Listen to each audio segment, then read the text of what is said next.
that you voted for? I have. Are you guys? What organization are you guys part of? OFA? What is that? Is that Organization for America? Oh, okay. Huh? Is that a non-campus organization or? Yes, it's the Barack Obama's re-election campaign. So Okay. this isn't partisan. We're just We have to register. you have to vote for who we want. We're just trying to register. We get people involved, civic engagement. So like, what if somebody wants to register for Romney? I mean, that's fine. We can't say This is a federal project. Okay. I didn't know. We definitely not. Oh, Romney? Nope, you can't. We have to like turn these in, otherwise there's fines. That's certainly illegal. That's certainly illegal. Okay. Huh. So if you want to register for Republican, it's fine. Yeah, I did. I just I'm a little bit indecisive on who I'm going to vote for in November. Do you guys have any suggestions and why? I mean, obviously. We're technically not supposed legally to we coach can't say you. that. We can't coach people. Yeah, but if they you ask are for, registered. Is this allowed? I'm not sure. I not sure. I asked for I'm advice. definitely voting for Barack Obama. Why is that? I'm studying economics. I like his economic policies. I like the stimulus package. I don't think that the way out of our current crisis is to throw more money at corporations. I think we have a severe lack of demand, and helping supply won't help that. I like his banking regulations because 2008 sucked. And I don't want another financial crisis. Yeah. Romney doesn't support those things. He does have proposals. I would just argue that they're much less effective. Yeah. Okay. And that's just me. Different people have different things to care about. A lot of people same-sex marriage. I like people being able to marry who they love. That's important to me. Now the stimulus package. I mean, they came out and said that didn't work though. So, are they trying to pass another one? Was it not big enough? No. That's the biggest thing I heard, that it wasn't big enough. So, I would agree with that. I don't think it was big enough. So when they say it works, it's weird because the argument's like it's not as bad as it could be, which is really not a very persuasive argument. Like, yeah, it's bad, but it could be worse. But honestly, like it could have. It injected $800 billion into the economy in tax cuts and roads and bridges and infrastructure and investments. It's powerful. It was a stimulant in that way. Huh. Now, what exactly? I mean, I know it had to do with housing, but what exactly caused the economic recession that we're in now? I mean, so that's somewhat complicated. Originated with mortgages. So it's a typical housing bubble, right? So like, and bubbles exist when prices move past their fundamentals. Like in general, prices are supposed to go up because of fundamentals. It's strong, and then bubbles exist when things go beyond. And as a great economist once said, that which is not sustainable will not be sustained. Okay.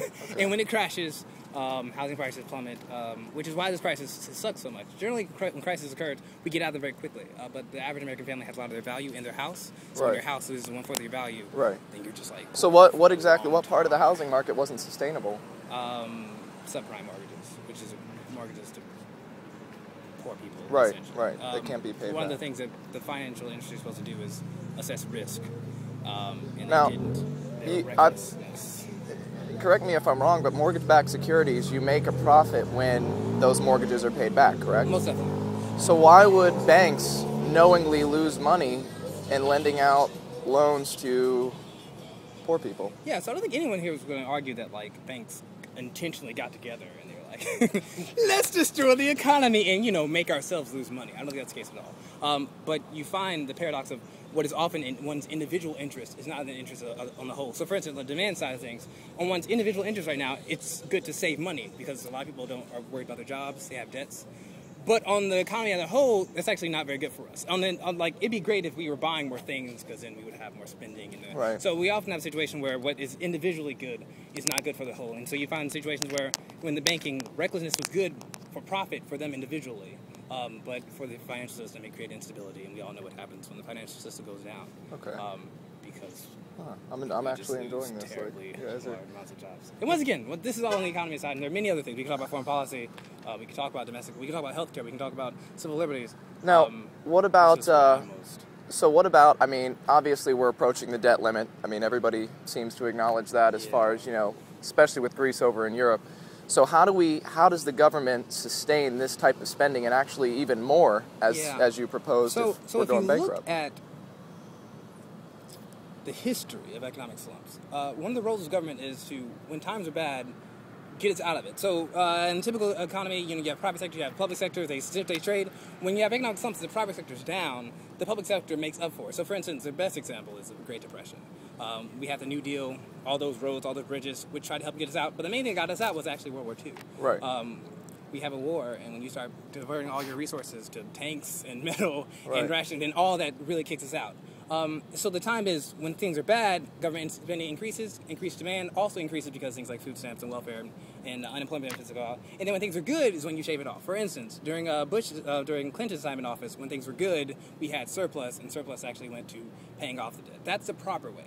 But now Republicans have this austerity plan that, like, we're in a slump and we don't have enough demand, but the solution is to cut it more. Because you can't cut yourself out of, you can't cut your spending and somehow grow. If I'm a business, I can't, like, decrease my sales and decrease my employees and decrease my products and then expect to, like, grow. That doesn't make sense. And it's that, like, it's that, like, refusal to accept this. It's I'd argue it's a very basic principle. I don't think it's, like, and once again, I study economics, like, but I don't think it's, like, complicated, right? I don't think it's that out there. I think people just have, there's a difference between what people think for families on the individual level and what people think for government at the public sector level. And so what do you think about tax cuts for businesses? Are you opposed or for that?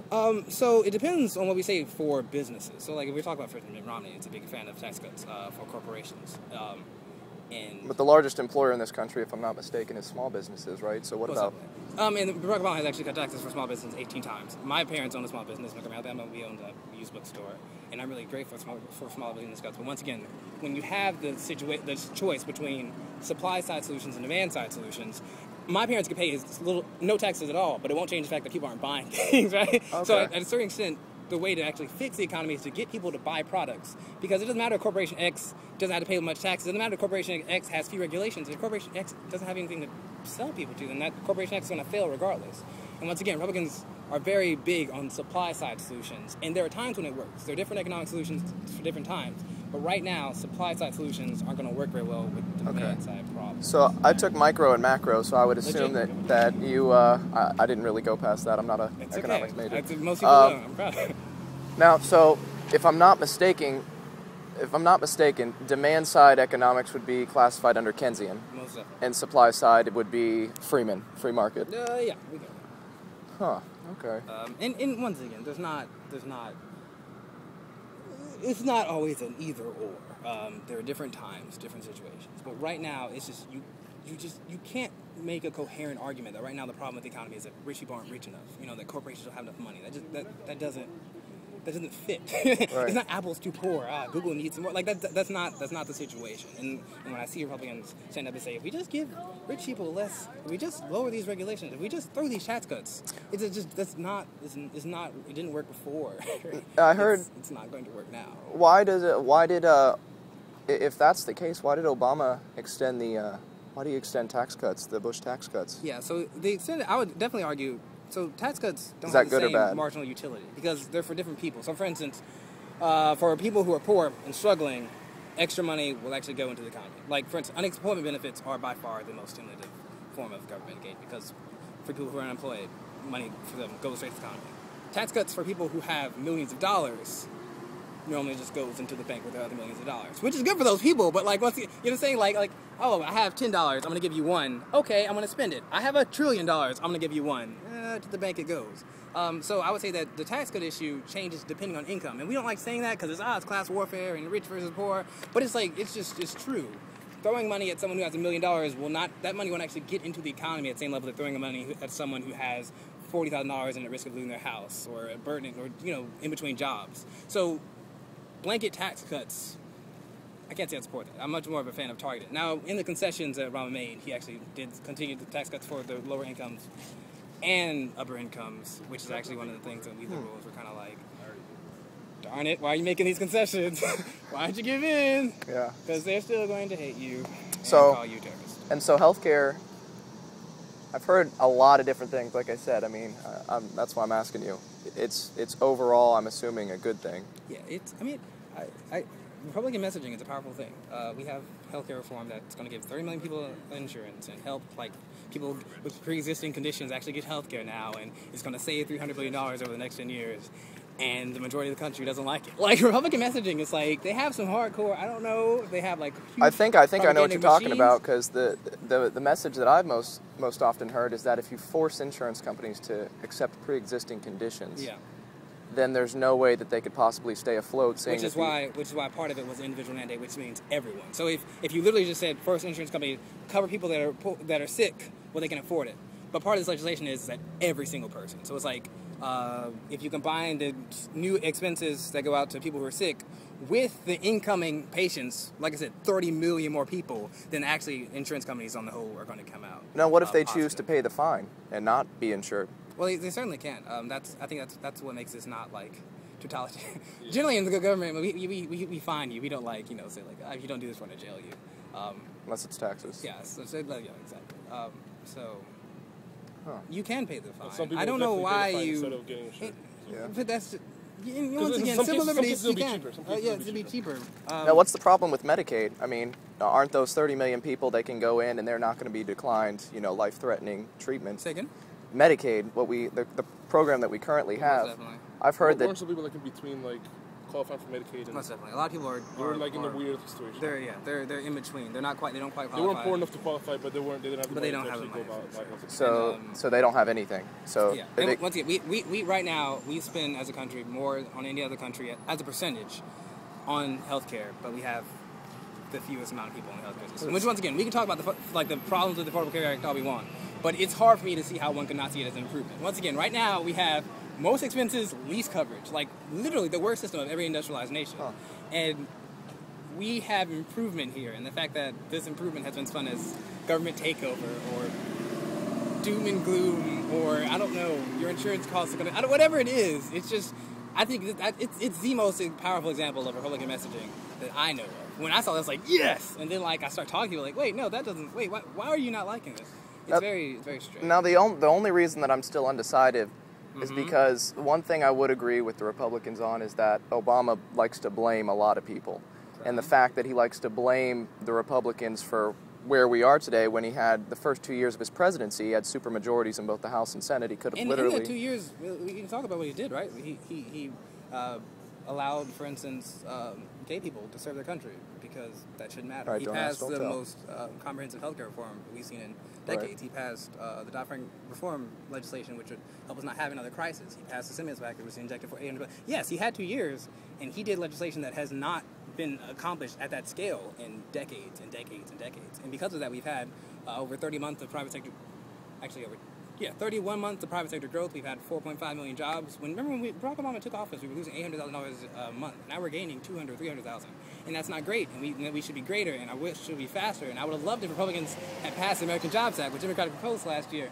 But yes, he's had time, and good things have happened. Major, once again, legislation that we have not seen occur since when? I don't know. Some of these comprehensive legislation we just have not seen at this scale. Not since Social Security, at least when it comes to things like the Affordable Care Act or the stimulus package. We haven't seen that since the New Deal. So yeah, I definitely say he's had time and he's done some great things, and we're in a better place. And I want to keep that going. Right. And it So would just suck if we went back. If he gets reelected, what do you think he'll do to fix the economy? I mean, further, because obviously we're not happy. So, I mean, in all honesty, we can talk about things that he wants to do, but it all depends on what power Republicans have in Congress. Right now, for instance, the American Jobs Act. After the stimulus package ran out of money and stopped helping us, Democrats voted the American Jobs Act, and not a single Republican voted for it. And that's just weird when I hear Republicans talk about lack of jobs and none of them voted for the Jobs Act. That's just hypocritical to me at a level that's disgusting. Do you think that they don't want jobs I mean, what? They don't believe in that type. The middle class? They would like to say, let's take this money and put it into tax code form. Or let's take this money and, I don't know, let's... Do you think that they despise or dislike the middle class? They don't want the government creating jobs. They rather have the jobs be created by the private sector. Which is just a false dichotomy. Right now we have an excess supply of people who would like to work. We have an excess number of jobs that would like to be filled. Like, really, it shouldn't matter where the jobs come from, exactly. as long as people get employed. There is no crowding out effect right now. I remember 2 weeks ago, 3 weeks ago, the Republicans voted down the plan to give veterans training to firefighters and police, and they voted it down. It was 58 to 40. 58 saying yes, and 40 saying no. It was voted down because the Republicans were going to filibuster it. And then we have Mitt Romney on record saying, we don't need more teachers or public... It's just weird. Like, it's... because. What about his 47% statement? Oh, I don't even know. That's just saying that 47% of Americans don't take responsibility for their lives, and so he doesn't care about them. So I would say that when he said that he actually lost the election. Like, I'm doing this right now, and I want all Republicans or Democrats or liberal or Gary Johnson libertarians, whoever they want to vote. But I would say that after that video, I don't think the that polls he's have going to win. The gap has gotten bigger since when you say you think half Americans are lazy and you don't really really care about them. I don't think that you can't be. If president. Romney gets reelected, I mean, you think it could be a depression, like an all-out depression? I mean, I'm not going to see. I think Republicans say all the time. If Obama continues, we will have. What's the guy? Chuck Norris said like 1,000 years of doom. Oh, yeah. I'm not gonna say we'll be destroyed. I just think that I think we're gonna see some repeals of the Affordable Care Act. I think some of the tenets of it. I definitely don't think we're gonna see any more stimulative activity. I worry that what he's gonna do with the Federal Reserve. I worry that he's gonna cut back on some of the civil liberties. Action. You think he'll have just unsustainable deficits? Mitt Romney's plans are very vague. He has nothing like detailed. Like, the only person who has details. Paul Ryan has detailed plans because we have his budget. I mean, Romney's like, come with me after the election and you see my plans. I will throw all these tax cuts at people, but they won't cost us money. Where will you get the money from? I'll save money elsewhere. Where? He's not saying I will. He's not saying where he's going to cut. It's weird. And what we can guess is going to come from social. Because it's the only place it can come from. It's weird. So like he said, and they're going to take it out of Social Security, aren't they? Social Security, or he's going to take it out of the programs. And it's weird. It's like there are things that we really can cut. So for instance, Barack Obama has cut defense spending because we ended a war, and so generally when you end a war, you spend less on your military. Mitt Romney said he's going to increase military, even though we ended one. Paul Ryan was increased to back to Cold War. And so when you have that situation where he says, I'm going to pay for tax cuts by cutting government spending, but it won't be military, then it's going to fall on one of the other social programs that, going back to that demand side things, are keeping people afloat right now. The reason why we don't have a Great Depression right now is because of the stock market government spending. It's because now people aren't living on the streets or committing suicide. It's because we do have systems like unemployment benefit or Social Security or Medicaid. We have a social safety like this is literally the textbook example of why social safety net exists. So we don't have Great Depressions and that we can get out of it. And Mitt Romney wants to get rid of that, right? He don't want to get rid of it, but he definitely wants to cut it. I remember Paul Ryan was famous for wanting to turn Medicare into like a voucher coupon program thing. I don't quite understand. I can get why someone would not want to vote for Obama. We can talk about his failures, but I literally don't know why anyone would want to vote for Mitt Romney. And I think we're in that situation right now. I think that for all the faults and all the policies and all the changes and all the things I have with our current president, none of them are actually solved by Mitt Romney. Do I want to go that far? I want to say none of them. I think I'm going to actually say none of them are actually solved by Mitt Romney. And I think the American people. I don't know. I have faith in the American people. I think I'm going to be celebrating November 6th. Not gonna lie. I'm pretty sure we're going to be partying November 6th. So if Romney wins, I mean, what do you see in store for the country? I mean, as opposed to... So you won't see a lot of hypotheticals because presidents can't pass legislation by themselves. But like the type of political context in which Mitt Romney wins is going to be the type of political context in which Republicans are going to do well in the Congress. But it's almost hard to fathom that. Like he's winning in every single battleground state. If Obama wins Florida by himself and then wins the typical states. He wins. Florida has 29 electoral. Like he wins this one state, and he's winning by what 34 points right now. Obama has a pretty decent lead. Obama has big leads in Ohio, and Virginia, right? Does Romney have leads in any battleground? Romney has no leads anywhere. In states they call battleground after the 47. He had a shot, but then you say I don't care about half Americans because they're lazy. Okay. They'll definitely respond to that comment. I thought it was a joke, honestly, when I first saw it. I was like, no, it didn't happen. I'm watching it like, this lies. Oh, those crazy liberals. And then I saw it on, the news. Like, we won. I think I actually saw it on my Facebook chats,